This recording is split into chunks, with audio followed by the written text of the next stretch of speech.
"Guys, there's a dog dying on our doorstep."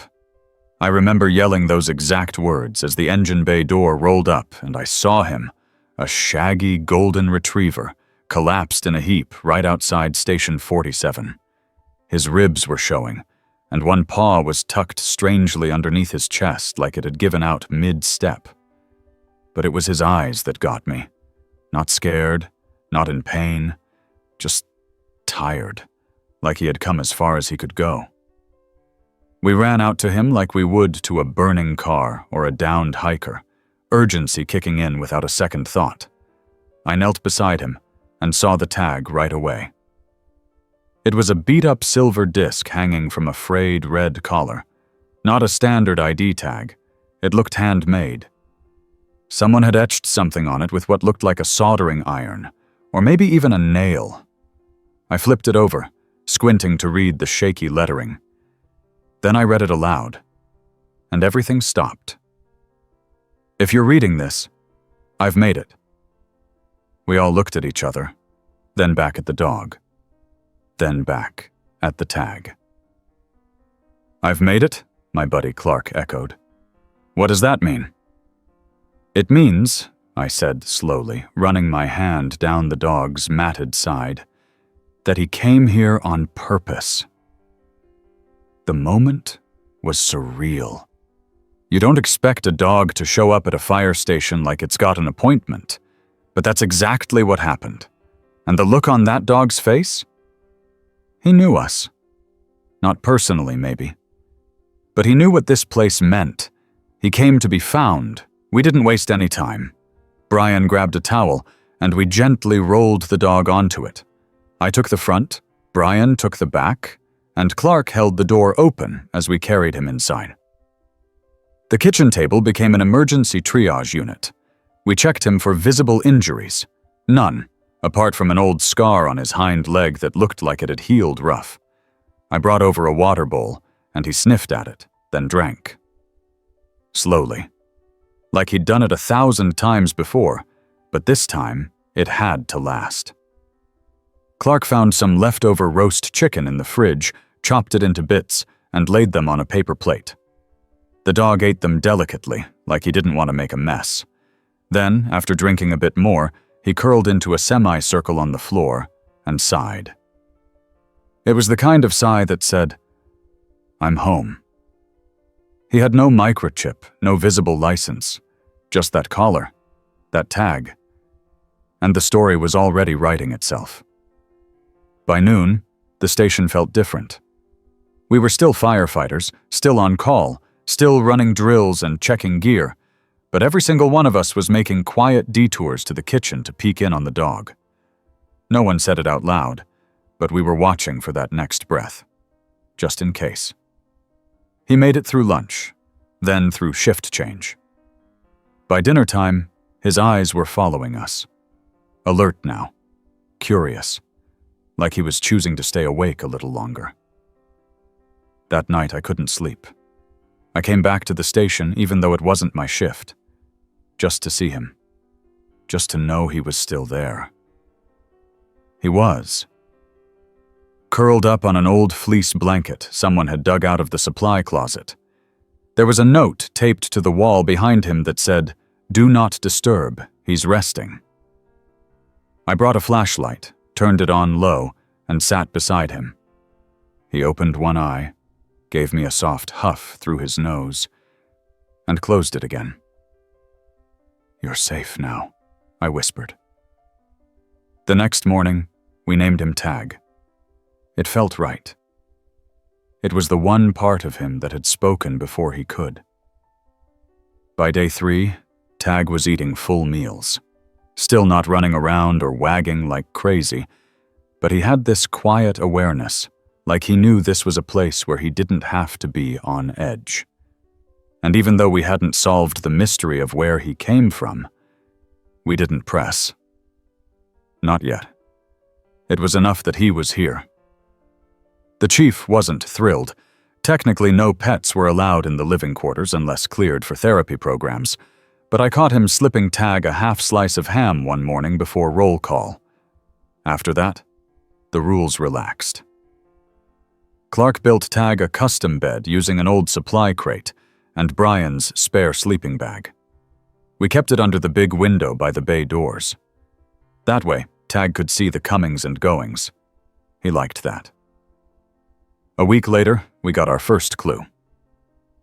Tag was lying near the couch when the mail came. I grabbed the usual stack of bills and catalogs, but there was a plain white envelope tucked in the middle. No return address, just a short line typed on the front. For Station 47. Inside was a photo. Tag. As a puppy. Next to a little boy. They were both muddy, smiling, the boy missing a front tooth. In the corner of the photo was a handwritten note. 1999. Fresno. My best friend. No name. No phone number. Just that. Fresno, Brian said, looking over my shoulder. That's across state lines. He came all that way? Clark asked. Maybe not recently, I said. But this tells us something. This dog had a family. We made copies of the photo and pinned them around the station. And slowly, a few pieces started coming together. Turns out a retired firefighter named Ed Taylor had moved from Fresno to our area 2 years ago. His wife had passed away, and he'd been keeping to himself. The timing checked out. When we called to ask if he'd ever had a golden retriever, there was a long silence on the line. Then a shaky, "You found him?" Ed came to the station that afternoon. He was in his 70s, with a worn baseball cap and a limp. As soon as he walked through the door, Tag lifted his head. They just stared at each other. Then Ed dropped to his knees. Tag got up, slowly, stiffly, and rested his head against Ed's chest. "I thought he was gone," Ed whispered. "He ran off during the move. I searched for weeks." "He's been trying to get back to you," I said. Ed nodded. "Or maybe trying to find the kind of place we used to go. I was a firefighter for 40 years. He knew the stations, knew the trucks. Maybe he figured this was the closest thing left to home." We didn't say much else. Just let them sit there for a while. Two old souls finding their way back. But then Ed said something that changed our course. "I'd love to take him home," he said slowly. "But I've got stage 4 lung cancer. I don't have much time. I just wanted to see him again." We sat with that for a while. Then I said what we were all thinking. "Then he can stay here, with us, as long as he needs." Tag stayed with us for months after that. Every morning Ed would visit if he was well enough. When he wasn't, he'd send cards, pictures, stories, memories of their adventures. Tag would sniff the envelopes before lying down with them, like they were blankets. When Ed passed away that fall, we held a little service in the back of the station. Just us, a folded flag, and Tag curled quietly by the podium. And when we went back inside, Tag didn't whimper or cry. He just walked over to his bed, turned around once, and laid down. Like he already knew. We kept the tag on his collar.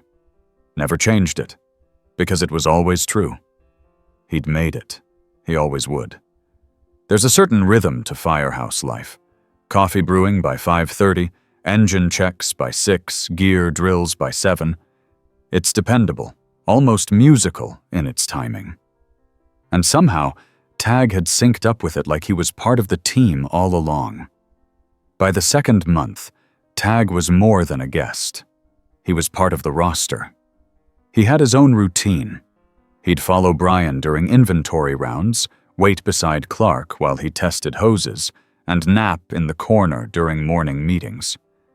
When the alarm went off, he didn't bark or bolt.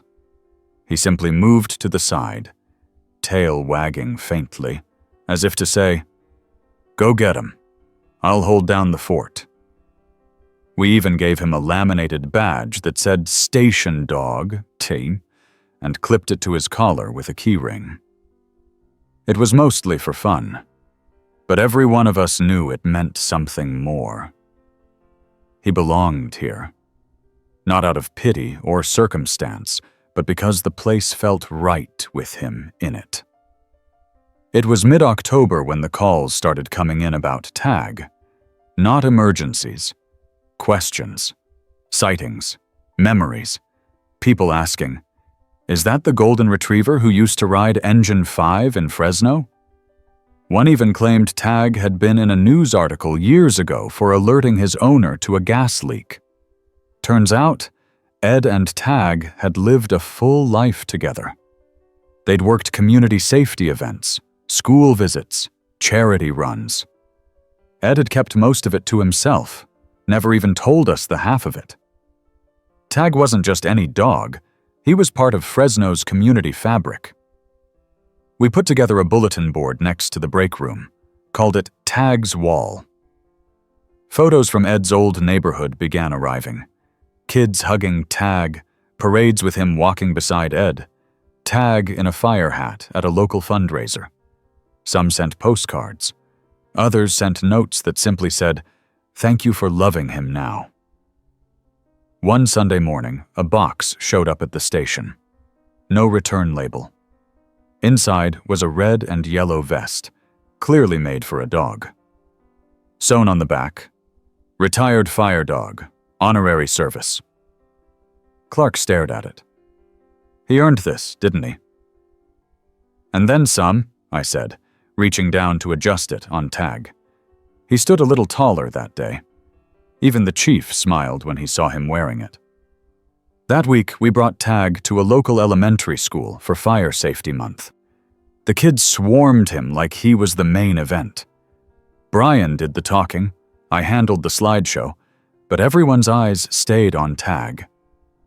Calm, steady, tail wagging slowly as dozens of small hands patted him. One little boy raised his hand and asked, "Is he a hero?" "Absolutely," Brian said without hesitation. That night, something shifted. Tag started sleeping deeper. Not in a worrying way, just peaceful. The kind of sleep where he snored lightly and stretched his paws mid-dream. He still followed us around, but he also seemed more content to just be. Like he'd found what he came looking for. And yet we noticed he wasn't eating quite as much. We figured it was the change in season, maybe a stomach bug, but deep down, I think we all had the same worry. He wasn't getting younger. We called Dr. Ruthie, the local vet who occasionally worked with therapy animals. She volunteered to visit the station after hours. Tag greeted her like she was a long-lost friend, licking her hands and sitting beside her as if he knew what was coming. After a gentle exam and some blood work, she gave us the look. The one you never want to see. He's older than I thought. The travel, the stress, the years, it's all caught up with him. "Is he in pain?" I asked. "No," she said. "But he's tired. His heart's strong, but his body's coasting. There's nothing urgent, but you'll want to make these next months count." We took it to heart. Every week, one of us took him somewhere special. Brian brought him to the lake. Clark took him on a slow walk through the orchard fields behind town. I drove him back to Fresno once, just to let him sniff around the old streets. He didn't tug the leash. He just took it all in, tail swaying softly. Back at the station, we started calling him Captain Tag. It started as a joke, but it stuck. Clark even embroidered a little patch for his vest. One of the newer guys, a kid named Spencer, started every day by saluting him. "Captain on deck," he'd say, grinning. Tag would respond with a lazy thump of the tail. That was enough. One chilly evening in late November, a call came in about a garage fire on Oak Street. It was routine, contained in minutes. But when we got back, we found something unusual. There was a letter taped to the bay door, typed, anonymous. "Thank you for taking in the dog that meant the world to us. We were too far, too broken, too afraid to hope he'd survive the journey. We didn't know where he'd end up. We just prayed he'd find someone kind. You were more than kind. You gave him home again, and because of that, we found peace. There was no signature, just the word, family. We passed the letter around in silence. No one said a word for a long while. Then Clark whispered, "He saved more people than we'll ever know." Tag was waiting inside, curled by the heater. He looked up when we walked in, blinked slowly, then put his head back down. But his tail gave that slow, rhythmic beat against the floor. He knew we were back. That weekend, Spencer set up a camera and started documenting Tag's days. Not for any big project, just little clips.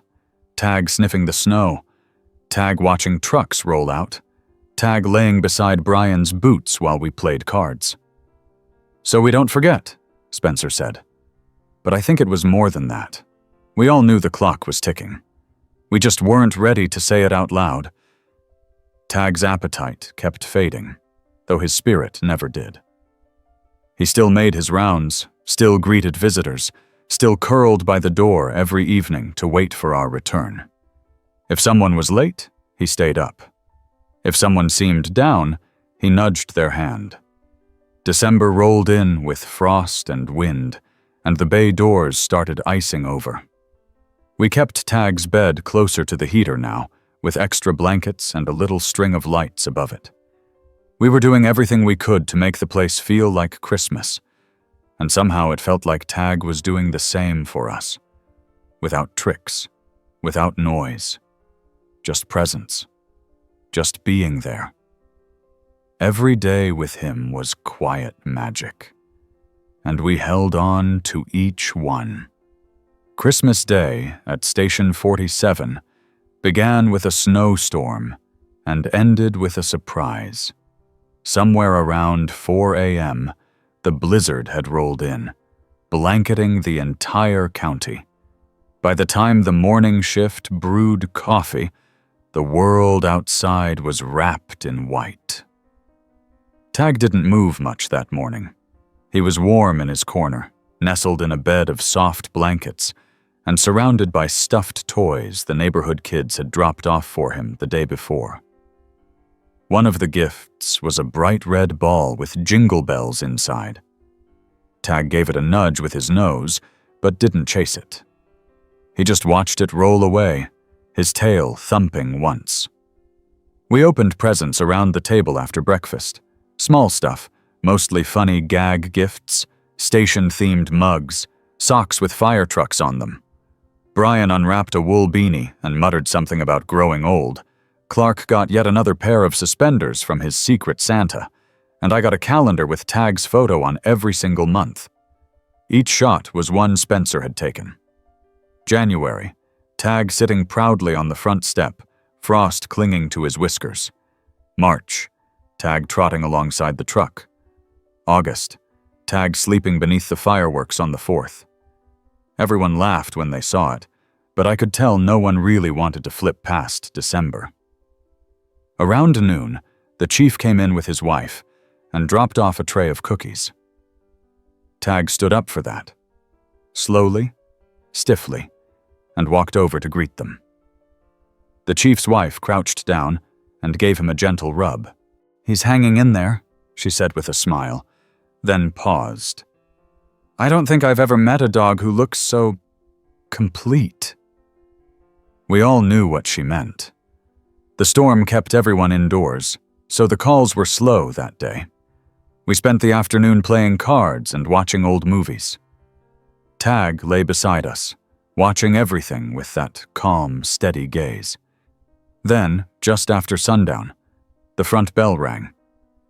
I opened the door and found a boy, maybe 13, standing in the snow, clutching a photo. His cheeks were red from the cold, his boots soaked. "Are you the place with the dog?" he asked, breathless. I nodded. "Yeah, that's us." He handed me the photo. It was Tag, younger, brighter-eyed, sitting beside a girl in a wheelchair. "That was my sister," he said. She passed away last year.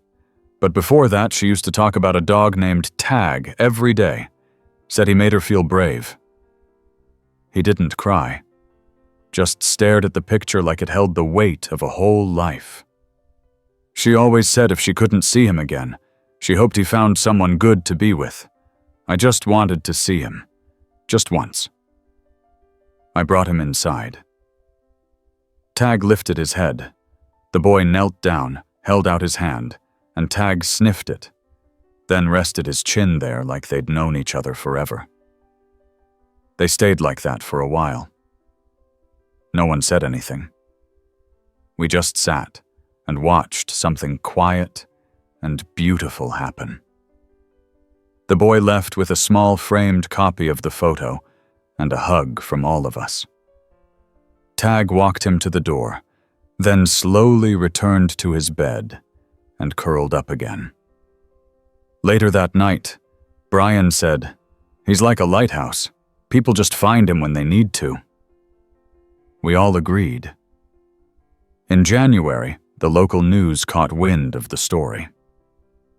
One of the reporters who used to cover Ed back in Fresno reached out and asked if they could come by. We weren't sure at first. This wasn't a circus, after all, but we knew it could help others find closure, too. They showed up with a cameraman and a mic, asked a few questions, filmed Tag while he dozed in the sunlight. He barely blinked at the attention. The reporter asked me, "What makes him special?" I said, "Nothing and everything. He just is. He showed up. And now he's here." The piece aired that weekend. People started writing in from all over. Thank you notes, drawings from kids, even handmade blankets. One man wrote that he'd been estranged from his brother for years, but seeing Tag brought back memories of their old dog. He was going to call him. We never knew how far Tag's reach would go. He didn't bark orders or chase sirens. He just lay there, steady and still, and somehow it was enough to remind people of what mattered. One snowy morning in February, I walked into the station and found a quilt draped over Tag's bed. Sewn into the corner was a patch. "For the one who brings us home." Spencer had tears in his eyes when he saw it. "He's changing people," he said. "One nap at a time." Tag's health didn't improve, but it didn't get dramatically worse either. He was old. That was clear. But he was content. He moved slower, slept more, but still gave out those soft tail wags whenever someone walked by. We took to keeping a journal called Tag's Log. Every crew member wrote one line per shift, something they saw, something Tag did, something he reminded them of. Some entries were funny. Tag stole Clark's sandwich, no regrets. Tag farted so loud it triggered the rookie's radio check. Some were simple. Tag laid his head on my boot. Didn't know I needed that. Had a rough call today. Tag just looked at me, and I didn't feel alone. By spring, the journal was halfway full. And Tag, still here, still quiet. Still doing more by resting than some do by running. One evening, we were called to a brush fire just outside town. It wasn't serious, but it took a few hours to contain. When we got back, the sun was setting. Golden light pouring through the windows. Tag was at the door, as usual, but this time, he was standing. He walked up to each of us, gave us each a sniff, a look, and then lay down right in the middle of the bay, like he was marking the spot. Clark knelt beside him. That was the first time he's met us at the door in weeks. I think he missed us, I said. Or maybe he just wanted to make sure we all got back. We sat with him for a while. The engine clicked softly as it cooled. Outside, birds chirped in the trees, just starting to bud again. And inside, we just breathed together. The next few weeks passed gently. We didn't talk about the future. We just let things be. Sometimes the best kind of love is the quiet kind. The kind that sits with you. The kind that shows up. And Tag? He always showed up. He was never late. Not once. Tag was never in the way. That's what made him different. He didn't demand attention.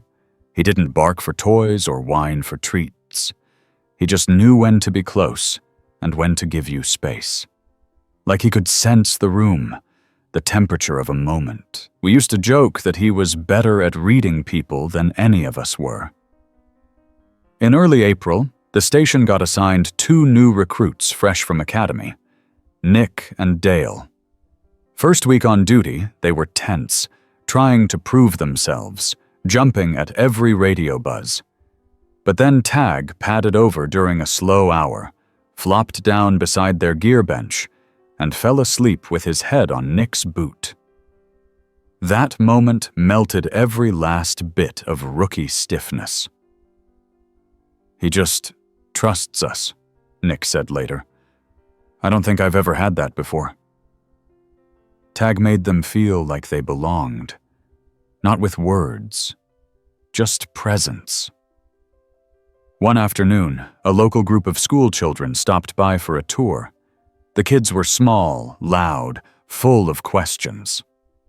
Brian and I ran the usual routine, showing off the ladder truck, letting them hear the siren, and teaching the basic stop, drop, and roll. But the real moment happened when Tag walked in slowly and sat at the center of the garage. Instantly, the noise softened. Little feet crept over. Tiny fingers reached. Tag didn't move, didn't flinch. He let them surround him like he'd been waiting for them all day. They pet his ears, giggled at his big nose, and one girl whispered, "He's magic." And in a way, he was. After they left, I sat with him on the floor. He was tired. His breathing was deeper now, slower. I leaned against the wall and said quietly, "You're doing good work, buddy." He blinked, then closed his eyes, resting his head on my knee. At night, we read from Tag's log. It had become a ritual. Spencer added drawings. Brian started taping and photos. It was a scrapbook of quiet service, every line its own little thank you. Entry 314. Tag nudged me awake before my alarm. Pretty sure he knew I needed the early sunrise. Entry 325. Call was tough. Smoke and silence. Came back shaking. Tag pressed his head to my leg until I could breathe again. The log had become more than memory. It was how we processed, how we healed. One Friday, a letter came, addressed to Tag, handwritten in blue ink on thick cream paper. "Dear Tag, I never met you, but my father told me about you. He was the boy in the photo, the one with the missing front tooth. He passed last year, but in his final days, he told us about the golden retriever who saved his childhood. He said you made him feel brave, and that he hoped wherever you ended up, you found peace. I think you did. Thank you for coming into our lives again, for reminding us of who he was before the pain, for being the same brave, steady soul. With love, Nathan." We passed the letter around like it was made of glass. No one spoke for a while. Tag lay near the window that evening, eyes on the horizon, nose twitching toward the breeze. Spring air, thick with pollen and cut grass, drifted in. "He remembers everything," Clark said. "All the way back." We all nodded. By the middle of May, Tag had stopped walking to the bay door. He still wagged when we returned, but he didn't get up. We rearranged the lounge so he could see everything from his corner. Spencer installed a small security cam above his bed, and we streamed it on the break room monitor, so even when we were out, we could check in. The city heard about this, Instead of shutting us down, they surprised us with a plaque. In honor of Tag, watchdog, peacemaker, beloved friend. It was mounted on the brick wall outside the front door. That weekend, families stopped by. People we hadn't seen in years. Kids who were now grown. Firefighters who had transferred out but still carried memories of their first shift with Tag. Some brought drawings. Some brought biscuits. Most brought stories. There was this older man named Harold. He drove in from another county just to say thank you. Years ago, he'd lost his son in a house fire. He told us he never thought he'd be able to step inside a firehouse again. But when he saw Tag's story on TV, something changed. "I came to see him," Harold said. "And when I looked in his eyes, I didn't see the past. I saw today." Tag let him sit beside him for nearly an hour. No sound, no fuss, just that quiet bond again. Tag's influence had grown beyond our town, but inside the station, nothing changed. He was still our dog, our captain, our constant. We started planning a community day in his honor. Not a farewell, just a celebration. There'd be food trucks, kids' games, fire truck rides, and a donation station for local shelters. In Tag's name, Brian said, "We should call it Tag Day."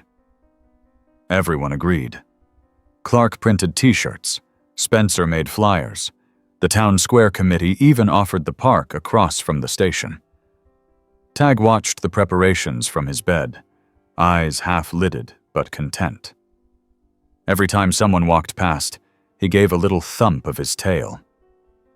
2 days before the event, the mayor visited. Brought a medal, not for heroism, for community service. She knelt down, fastened it gently around Tag's collar, and whispered, "You've done more for this town than most humans ever do." That night, we updated the station roster. Name, Tag. Title, Captain Emeritus. Years of service. As long as we needed him, we hung it above the couch where he liked to sleep. The next morning, we opened the station early. People had already begun arriving, some in lawn chairs, some pushing strollers. We put up balloons, laid out extra water bowls, and set up a shaded spot just for Tag. He lay in the middle of it, a soft breeze ruffling his fur. The kids came first, sat beside him, whispered secrets like he was a magical guardian. Then the older folks, then neighbors, then strangers. Throughout the day, Tag barely moved. But he looked at everyone, one by one. Every eye met, every story heard. The sun began to set. The crowd thinned. Tag was still there, eyes open, resting, calm. Clark brought him his favorite treat, cold turkey in a paper napkin.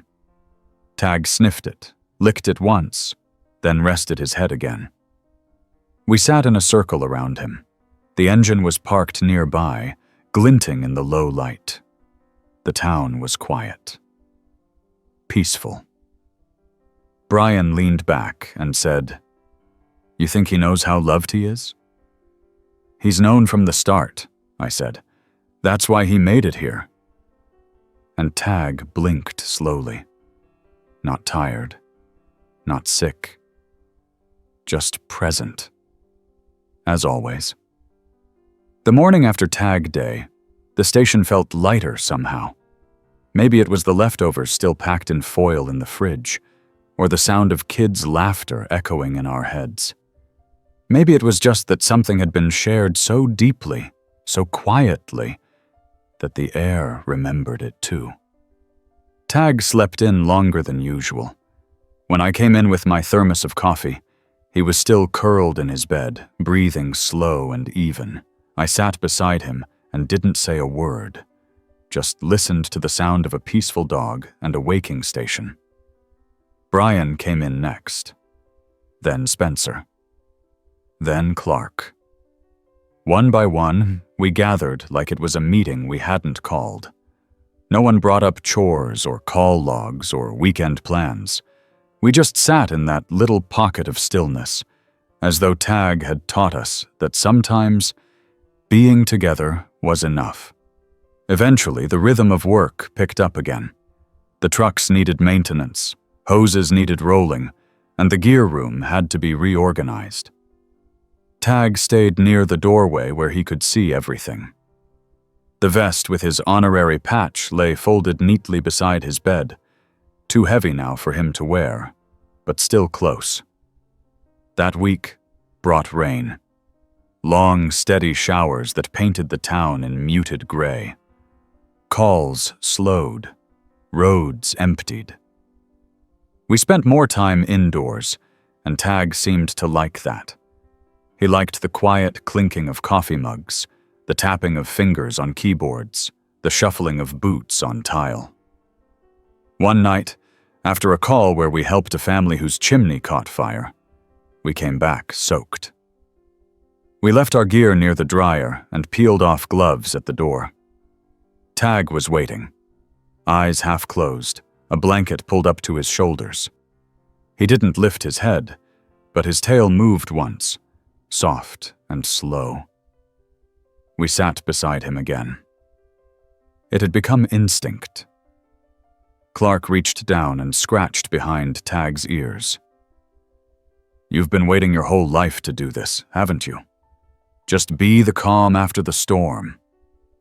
Spencer added another line to Tag's log the next morning. "The quietest part of the crew keeps saving us." Spring melted into early summer. The fields greened, the lake filled, and the days grew long. Tag napped more, but still rose to meet visitors, to sniff the breeze, to nudge a knee now and then. More people began dropping by with their own dogs. Some brought rescues, some brought photos.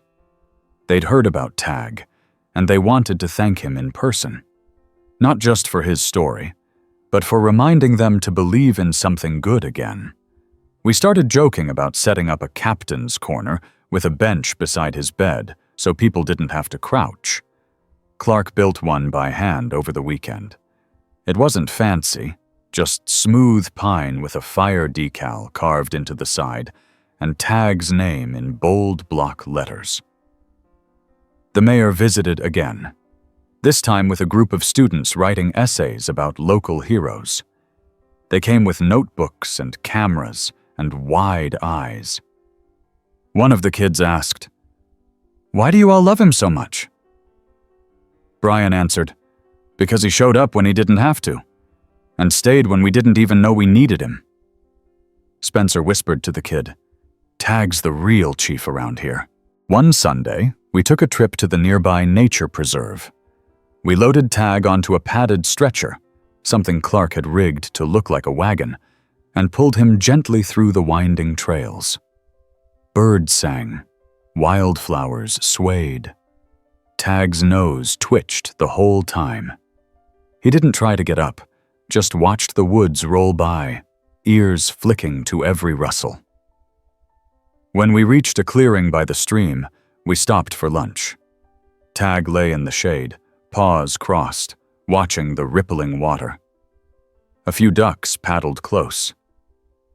Brian handed him a slice of ham from his sandwich. It was the best day we'd had in weeks. When we got back to the station, Clark added a map to the bulletin board. A small red star marked the spot we'd visited. He labeled it Tag's Trail. People started pinning stars of their own. Places they'd taken their dogs. Places they'd remembered their best walks. The board filled quickly. That Friday, we hosted a small concert on the lawn. One of the local high school bands had offered to play in honor of Tag. They set up under a pop-up tent and played old folk songs, soft rock, and even a slow version of "You've Got a Friend." Tag listened from his bed on the porch, head lifted, ears alert. A girl sang solo for the last number. Her voice cracked once, but she smiled and kept going. When she finished, Tag gave a faint, breathy bark. Everyone clapped like he'd conducted the whole thing. Later, when the instruments were packed away and the lawn chairs folded, Tag still lay quietly, his head resting on his paws. The chief sat down beside him, cross-legged in his pressed uniform. "You keep giving us reasons to come together," he said. "You know that?" Tag blinked. Spencer captured that moment in a photo, printed it large, tacked it on the wall above the roster. Caption: Captain Emeritus, Community in a Collar. Through July, the heat crept in. We kept fans near Tag's bed and cooled the floors with damp towels. People brought popsicles. Someone even donated a portable AC unit just for him. Still, his movements grew slower, more careful. He'd rest longer between stretches, drink water in small sips, but his eyes stayed sharp. Every morning, someone read to him, newspaper clippings, stories from the log, even old picture books kids donated. Tag didn't care what it was. He just listened. Some dogs like fetch. Tag liked stories. We even had a radio station in town dedicate a 5-minute segment each day to Letters for Tag. People would call in, read little messages. Simple stuff. "Hi, Tag. You helped me be brave today." "Tag, you're the best part of my morning." We played the radio near his bed every afternoon. One evening, a boy brought in a wooden fire engine he'd made in shop class, painted red and gold, with Station 47 etched on the side. He placed it gently next to Tag's bed and said, "For your dreams." Tag sniffed it, then closed his eyes. The log had nearly reached the last page by now. Spencer began crafting Volume 2. We didn't know how long Tag would stay with us, but we'd decided we'd never run out of pages. One particularly hot afternoon, we lost power briefly. Just a flicker, maybe a few seconds. The fans stopped. The lights dimmed. But in that short span, we all instinctively turned to Tag. And there he was, head up, eyes open, tail twitching once. He didn't move beyond that, just enough to remind us, "I'm here." And that was enough. We didn't say goodbye. Not then. Not even close. Because Tag wasn't done. Not by a long shot. August rolled in with heavy skies and quiet nights. The kind of days where everything feels paused, like the town itself is holding its breath. The summer buzz had settled into something slower, more thoughtful. We moved with less hurry, spoke in lower tones, and checked on Tag just a little more often. He still greeted us, still watched our comings and goings with his steady gaze, but the way he moved told us his legs were tiring. We laid down extra mats to cushion the floor. Spencer brought in an old yoga mat and cut it to size. Clark donated one of his old fleece-lined jackets for warmth. Tag accepted it all without a sound, eyes half-lidded but peaceful. On quieter days, we'd play soft music in the background, usually from an old speaker Brian had rigged to sound clearer than it had any right to. Sometimes it was folk songs, sometimes low piano instrumentals. Tag seemed to like the gentle hums, the subtle notes. His tail would give the faintest wag in rhythm now and then. A man came in one Tuesday with his son, carrying a scrapbook. The man had tears in his eyes even before he said anything. "My brother worked with Ed," he said, "years ago, in Fresno. He told me about this dog, how he used to ride in the truck, how the kids would line up just to wave at him. My brother passed away last year. But when I saw the news stories about Tag, I knew I had to come. The son, maybe 11, opened the scrapbook. Inside were old clippings, photos, yellowed certificates. And there, near the middle, was a grainy photo of Tag sitting on the back bumper of an engine, tongue out, eyes bright.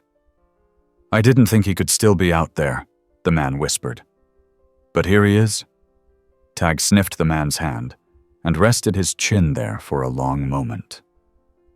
After they left, we added a copy of the photo to the wall. It filled a small, empty corner that had been waiting for just that memory. One morning, Clark brought in a friend who painted murals, said she was between commissions and wanted to do something that mattered. She walked through the station quietly, sketch pad in hand, and sat by Tag's bed for almost an hour without speaking.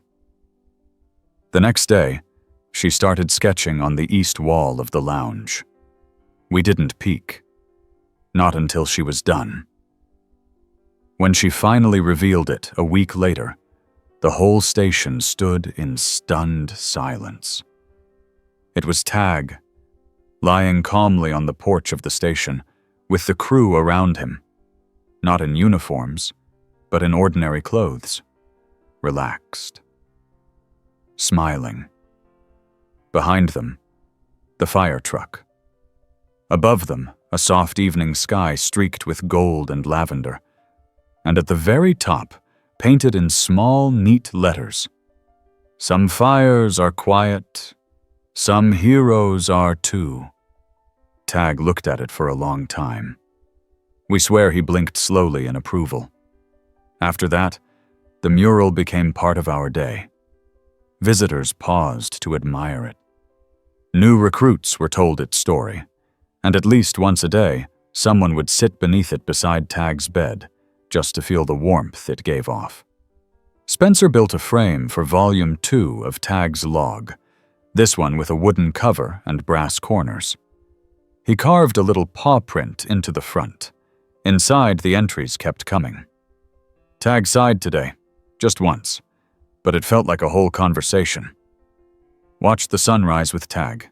Didn't speak. Didn't need to. Tag sniffed my gloves and then fell asleep. I think he trusts me now." People started calling the front desk to ask how he was doing. Not just from our town, from all over. A woman in Vermont, a teacher in Texas, a whole scout troop from Michigan sent letters and drawings. One boy wrote, "Dear Tag, I'm scared of fires, but you make it seem like there's always someone brave nearby." Brian started pinning them to a corkboard in the hallway. Within weeks, it was covered. We added a second one. During the third week of August, the chief announced the station would be part of the county's annual public service fair. Normally, we'd just send a truck and a few flyers. But this year, it was different. This year, it was for Tag. We set up a booth with his photo, a timeline of his journey, and a copy of the mural printed on canvas. People came by in waves, asking questions, sharing stories, some even leaving dog treats with notes that said, "For Tag, if he still likes these." Spencer put together a video montage with clips of Tag through the months. Him walking beside us. Him sleeping in the sun. Him nudging a hand or raising his head when the trucks returned. The final frame was just his eyes, steady and clear. That night, we played the video back at the station. No one spoke for a while after. Tag was resting near the corner, but he opened his eyes during that last shot. We all noticed. Another letter came in, from a former firefighter in Nevada. I never met him, but I know him. Because I've met quiet strength before, I've seen it in the mirror on hard nights. I've seen it in the dogs who never flinched, never turned away, even when we broke down. Tag is one of us. Always will be. Clark added the letter to a small leather binder labeled Letters for Tag. It sat on the table near his bed, next to a small vase of sunflowers someone had brought in anonymously. On slower days, people still stopped by. They'd kneel beside him, whisper things. We never asked what. Tag just listened. That was enough. And us? We adjusted. We weren't waiting for anything. We were living beside him. Because every day with Tag was still a day we got to say, he's here. Nothing dramatic. Nothing loud. Just a quiet presence, the kind that never asks to be seen, but always is. And so, we carried on, as we always did. Together. September came in slow, like a breath held too long. There was no big change, no dramatic shift, just a quiet settling, the kind you only notice when everything else gets still. The mornings were darker now, cooler. Fog rolled in off the lake and lingered longer than usual, making the town feel like it belonged to someone else before waking up again. Tag liked the early fog. He'd lie near the open bay doors, eyes half closed, breathing it in. He didn't move much anymore, but when the wind stirred, his ears would twitch like he was listening to stories only he could hear. We rotated who sat with him in the mornings. It was never official. You just knew when it was your turn. You'd bring your coffee, maybe a biscuit, and just sit with him for a while. Talk if you wanted. Stay quiet if you didn't. One morning, Clark brought his old acoustic guitar. He hadn't played in years, but something about the hush of the day made him pull it out. He sat cross-legged on the floor near Tag's bed and strummed a few soft chords. Nothing fancy, just simple, steady notes. Tag didn't move, but his breathing slowed. We took that as approval.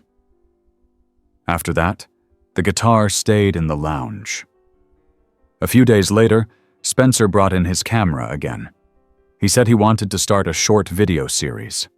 Mornings with Tag. Just a few minutes each day.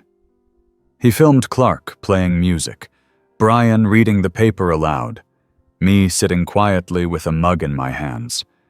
He never forced anything, just captured what was already there. The videos took off online.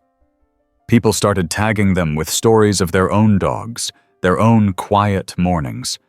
The comments were full of thanks, of memories, of people who needed peace and somehow found it watching a retired firehouse dog nap by an open door. We started getting visitors again. Not as many as during the summer rush, but steadier. A mother and her teenage son drove 3 hours just to sit with Tag. The son had just lost his first dog. He didn't talk much, but he sat beside Tag for almost an hour, then hugged him gently before they left. The mother said, "He hasn't spoken to anyone in days. This helped." The boy sent a letter a week later. Inside was a drawing of Tag with a firefighter's helmet and a cape. "He's like a hero, but softer," he wrote. That went straight on the wall. October crept up with gold leaves and brisk winds. The station yard turned into a crunch of dry foliage. Brian started raking in the mornings, and Tag would watch the piles grow from his perch inside. One gusty afternoon, the wind caught a heap and blew it through the bay. Leaves scattered across the floor, and Tag, for the first time in weeks, lifted his head and let out a single huff. It was the closest thing we'd heard to a laugh. That became a tradition, too. Every couple of days, someone would rake a small pile near the bay doors and leave it, just in case Tag wanted to see them fly again. We didn't need excuses anymore. We just did things because they brought joy. The mayor stopped by again with a historian from the county. She wanted to include Tag in the official archive. They took photos, asked questions, and recorded short interviews. When she asked me what made him special, I said, "He's a reminder. that even the smallest, stillest presence can hold the biggest space. That quote made it onto a plaque. It was placed next to the mural. We started reading the letters for Tag aloud in the evenings. Just one or two before lights out. It became our version of saying grace. A way to end the day with something gentle. Dear Tag, I lost someone this year, but watching you helped me remember the way he used to laugh. Tag, you don't know me, but you make me believe in kindness again. Tag, thank you for being the calm in someone else's storm. People dropped off blankets now, too. Homemade, stitched with little fire trucks or golden retrievers. We rotated them for Tag's bed. Every new one was met with a soft nose press and a slow blink. Even the post office got involved. They gave us a special box just for Tag's mail. It sat beside the station's main drop, marked with a handmade sign. Letters for Captain Tag. Halloween was quiet that year. We didn't decorate much, just a few pumpkins and a bowl of candy near the door. But someone left a tiny firefighter costume for Tag. We didn't try to put it on him, but we draped the little jacket beside his bed. Spencer took a photo and captioned it, "Still on duty." In the middle of the month, we got a call from a school asking if Tag could be their honorary guest for a Kindness Week assembly. He couldn't travel anymore, but we set up a live feed. They projected the camera onto a big screen while one of the teachers read from Tag's log. The kids sent in a giant card after, filled with drawings and messages. Captain Tag, you're better than a superhero. You made my friend feel better when her dog passed away. I want to grow up and be as strong and nice as you. We cried, reading them. All of us. Not even Brian tried to hide it. Somehow, this one dog had built a bridge between strangers.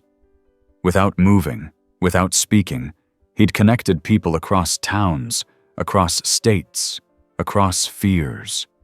He gave something solid to hold on to when the world felt shaky, and he was still doing it, still there every morning when the doors opened, still there every evening when the lights dimmed.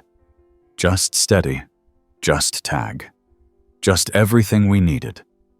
The first frost came just after midnight on a Thursday. The windows of the firehouse glistened with thin layers of ice, and the breath from our noses curled into the air like smoke from a quiet fire. The world outside had gone cold, but inside the station, things stayed warm. Tag had moved to a spot closer to the heater. Clark built a small wooden frame to keep the air circulating around him, and Brian donated an old space heater that looked like it came from the 80s, but still did its job. We bundled extra blankets around his bed, careful not to disturb him, and laid down an old rug underneath to keep the floor from getting too cold. He didn't rise as often now. He didn't need to. We came to him. The daily rhythm stayed the same. Truck checks, calls, coffee, sitting with Tag. It was part of our routine, part of our rotation. Even the new recruits knew it. "You check the engine, I'll check on the captain," Spencer would say, half joking, but always serious. Tag's eyes stayed bright. His tail still thumped whenever someone brought news or sat with a snack. But it was clear his body was slowing down. Movements were careful, deliberate. Every rise from the bed came with a pause. We didn't say anything. Not yet. We didn't need to. We just adjusted around him. One night, a storm hit hard. Wind howled through the trees, rattled the bay doors. Rain slapped against the windows, and somewhere in town, the power flickered. We were called out to help clear debris near a school. Broken branches, a downed fence, nothing serious, but it took hours. When we returned near dawn, soaked and bone-tired, Tag was waiting by the door. He hadn't gotten up, but his eyes were open. Watching. Holding space. We dropped everything and sat with him, dripping onto the floor, but not caring. Brian laid his head on his paws. Clark kicked off his boots and leaned back against the wall. Tag blinked slowly and let out a low sigh that felt like home. That morning, Spencer added a new entry to the log. Storm passed. Captain was at his post. The next week brought a flurry of letters from a nearby shelter. A group of volunteers had watched Spencer's video series and decided to start a program in Tag's honor, one where older shelter dogs were matched with retired firefighters. They called it Companions of the Watch. The first photo they sent showed a grizzled black lab curled beside a gray-haired man in a recliner, both of them snoring in perfect rhythm. The caption read, "Inspired by Tag." We printed it and pinned it above the coffee machine. Another visitor showed up mid-month. She was in her 40s, quiet, carrying a folded flag and a photo frame wrapped in cloth. She said her husband had been a firefighter in Colorado, passed away 2 years earlier. They'd followed Tag's story for months. He used to say the hardest part wasn't the job, she told us. It was coming home after a rough shift and not knowing where to put the pain. He said if he ever came back, he hoped it was as a dog like Tag. Still serving. Still holding space. She knelt by Tag and placed the folded flag gently beside his bed. Then she left the photo frame. It was a picture of her husband standing in front of their station, holding a small puppy in one arm and a helmet in the other. "This is for his dream," she whispered. Tag blinked. No sound. Just acknowledgement. By the time Thanksgiving arrived, the station was already covered in little signs of him. Paw prints stitched into the new couch blankets, a portrait in the hallway, drawings taped to lockers. Even the truck had a small decal now, just a silhouette of a golden retriever with the words, "Riding with us."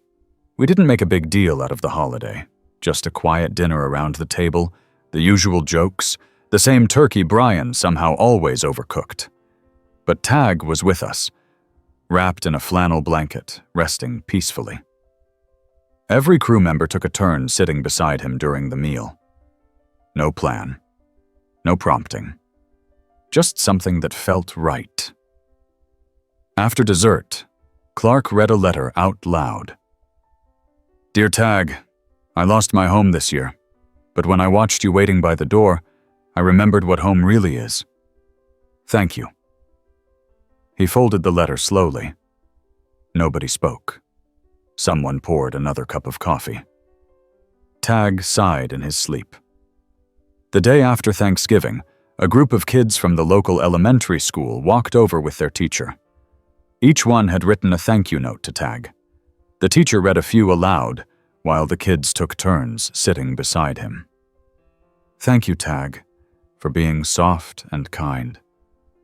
Thank you, Tag, for helping the firefighters be brave. Thank you, Tag, for never leaving."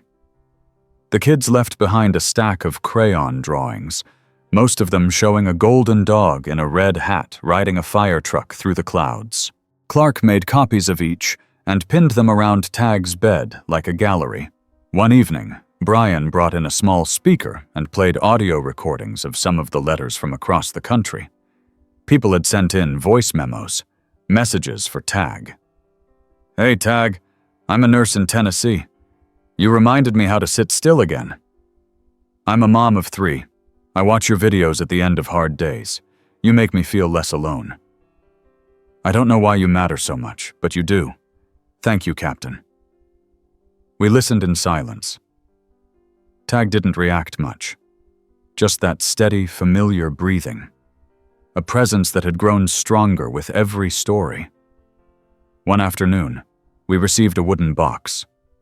Handcrafted. No note, no name. Inside were dozens of carved figures, each one a firefighter, and each one with a golden dog standing beside them. We placed the box on the station mantel. Visitors began leaving little notes inside. Wishes. Thanks. Prayers. Spencer started filming a new series. Moments with Tag. Just 1-minute clips of him lying in the sun, listening to birds, watching trucks return. No narration. No music. Just Tag. Just stillness. The videos became a kind of therapy. People began writing to say they watched them before sleep. During chemo treatments. After funerals. Some days felt heavier now.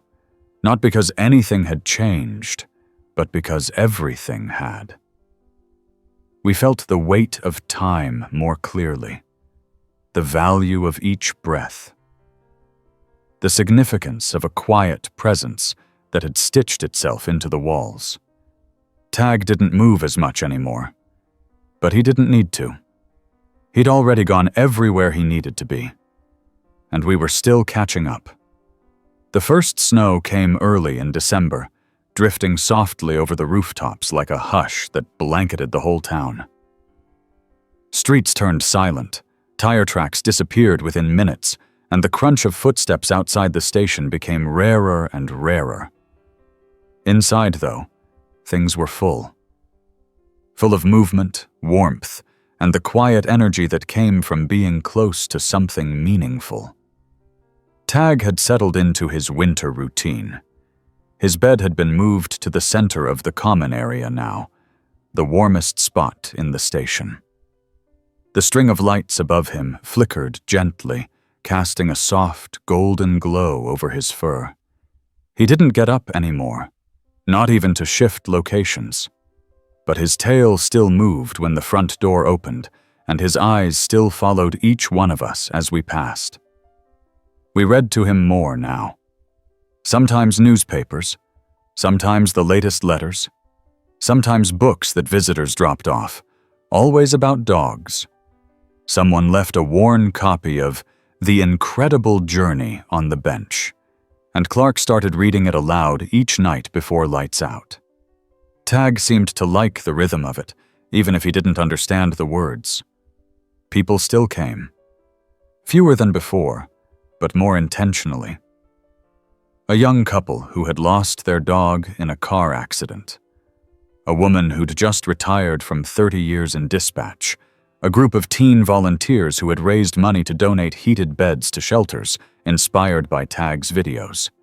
They didn't come for entertainment. They came to be still. The station had taken on a different tone. We still trained, responded to calls, maintained the engines.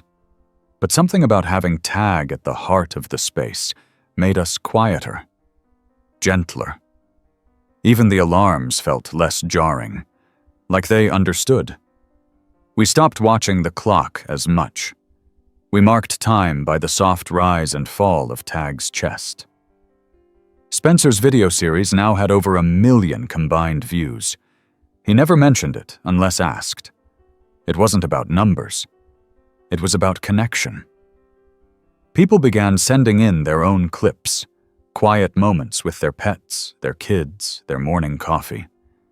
Things they might have skipped over, now preserved like little prayers. We made a new board in the hallway. The Tag Effect. Pinned to it were dozens of screenshots, printed comments, photographs of peaceful things. One woman sent a photo of her father, a retired paramedic, sitting beside a golden retriever in his backyard with the caption, "He hadn't smiled like that in years." One letter came from overseas, written in careful handwriting with the return address of a base in Germany. "Dear Station 47, I watch your videos every morning before my shift.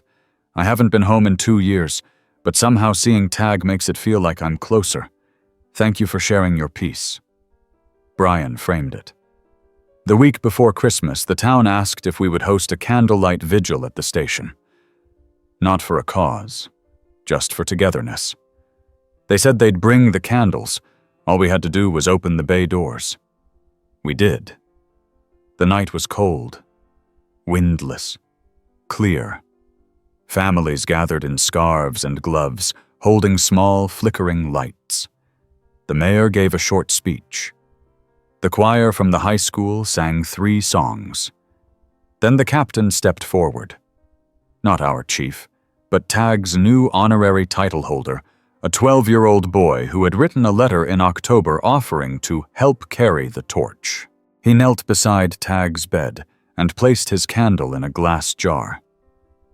"You make people feel safe," he said, "even if they don't know why." Dozens followed.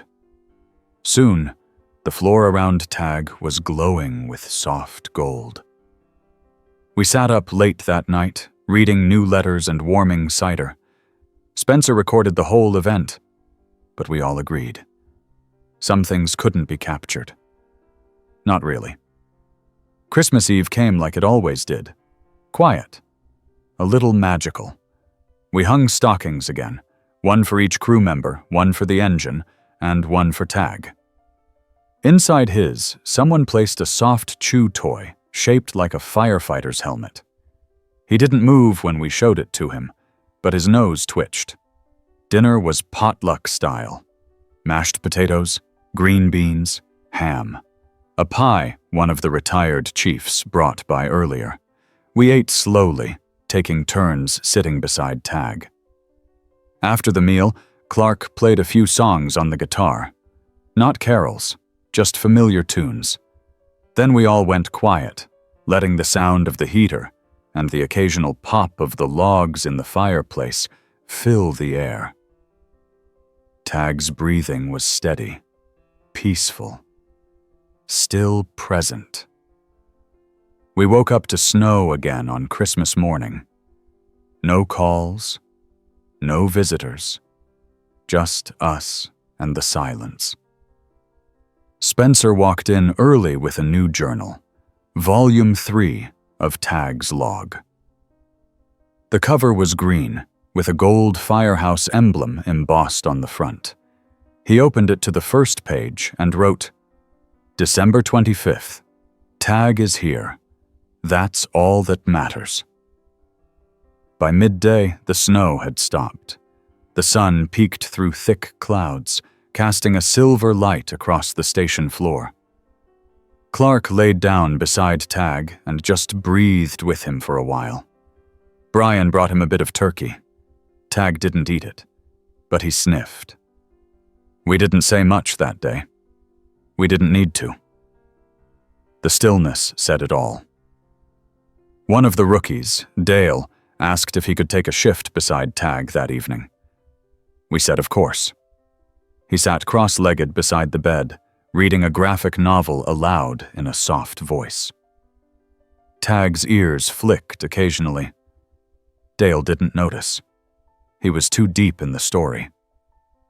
The next morning, a local artist stopped by to deliver a painting she'd been working on. It was a watercolor. TAG in front of the fire truck, surrounded by the crew, the mural in the background, a winter sky overhead. It looked like a dream, like a memory already wrapped in nostalgia. We hung it in the main hall. New Year's approached slowly. No big party planned, just a shared meal and maybe some sparklers if the wind stayed down. TAG stayed where he was, warm, calm, unchanged. He had become the center of gravity. Everything moved around him. Everything slowed for him. And none of us wanted to be anywhere else. New Year's Eve arrived under a ceiling of quiet clouds. The streets were dusted with salt and slush, and the air smelled like pine and chimney smoke. Inside the station, we didn't need resolutions. We had routines. We had each other.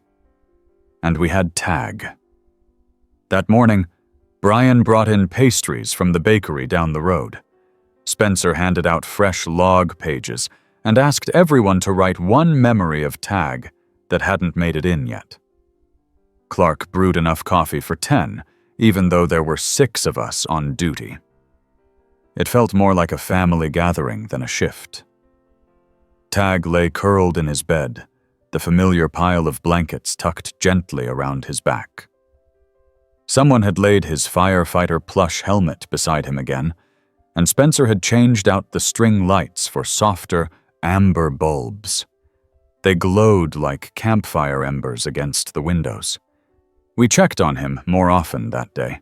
Just glances, small pauses. He was still breathing gently. His eyes opened every now and then, but he didn't shift, didn't move, not even to lift his head.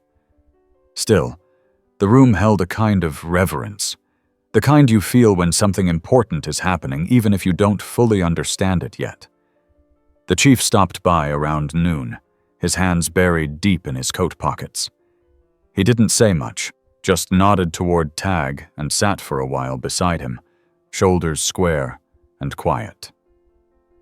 "You know," he finally said, "I've led a lot of men, seen all kinds. But this one here, he led without ever saying a word." No one added anything. There was nothing to add. That afternoon, kids from the school dropped off paper lanterns they'd made, each one painted with paw prints and kind words. "Thank you, Captain Tag. You are brave. I love you, Tag." We placed them in the windows, one by one, lighting them with battery tea lights so they would glow as the sun dipped below the tree line.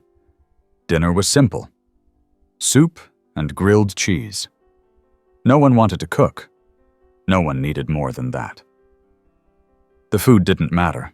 The company did. As the night crept in, we gathered in a circle around Tag. Clark with his guitar, Brian with his ridiculous holiday socks, Spencer with his camera lowered but not off. Even Dale sat cross-legged again, a comic book in one hand, unread. We didn't count down the minutes, didn't pull out noisemakers or pop streamers. We just sat, breathed, and listened. Outside, the town started its own quiet celebration. Distant fireworks popped like soft applause. Laughter echoed faintly through the trees. Inside, it was just us and the warm hum of the heater. At midnight, Clark strummed a single chord and whispered, "Happy New Year, Tag." We all echoed it, softly, steadily, together. Tag didn't stir, but his tail moved just once, a slow arc like a painter signing the end of a masterpiece. The first day of the year was gray and still. We woke slowly, moved gently. Brian made eggs. Clark started a fire. Spencer played back footage of the night before, but only for a moment. Tag's breathing had changed. Slower now, deeper. Each rise of his chest a little longer to return. We knew. We didn't speak it aloud, but we all knew. Visitors trickled in that afternoon. Not many, just those who'd become part of the fabric.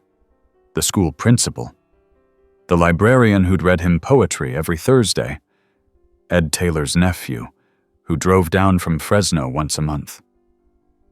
They sat with us in silence. Someone started reading from the log. One line each. No explanations. Tag fell asleep against my boot. I stayed still for an hour. Watched a storm roll in with him once. He didn't flinch. I cried into his fur. He didn't move. That helped more than anything. The sun lowered. The light shifted. We adjusted his blankets, careful, as though moving a sacred relic. The heater hummed. The room held its breath. Tag let out a small exhale. Then another. Then stillness. Not sharp. Not loud. Just a pause that never reset. We didn't move. Not for a long time. And when we finally did, it wasn't chaos. It was care. Spencer reached out and laid a hand over Tag's side. Clark adjusted the blankets. Brian shut off the overhead lights. Dale knelt beside him and whispered, "Good night, Captain." That evening, the town gathered without invitation. Word spread, not from phones or news, but through something older. People knew. They brought candles, flowers, drawings, old collars, pieces of bark shaped like hearts. They lined the walkway with them, made a mosaic of memory on the front steps. No speeches, just presence. We laid him to rest in the garden behind the station, near the mural. The town planted a tree, a young oak. Its roots would spread slowly, steadily, just like he did. The plaque beneath read, "Tag, Captain Emeritus. You came when we needed you. You stayed when we didn't know we needed more. You were never just a dog. You were the quiet that made us whole." The station is still busy. Calls come in. Sirens still wail. Engines still roar to life. But there's a new rhythm now, one shaped by what he gave us. Each morning, someone still sits by the heater. Each night, someone still reads from the log. His bed remains, not as a shrine, but a reminder to be steady, to be kind, to be there. Tag came to us with a tag that read, "If you're reading this, I've made it." And somehow, through every sunrise and storm and story, so did we.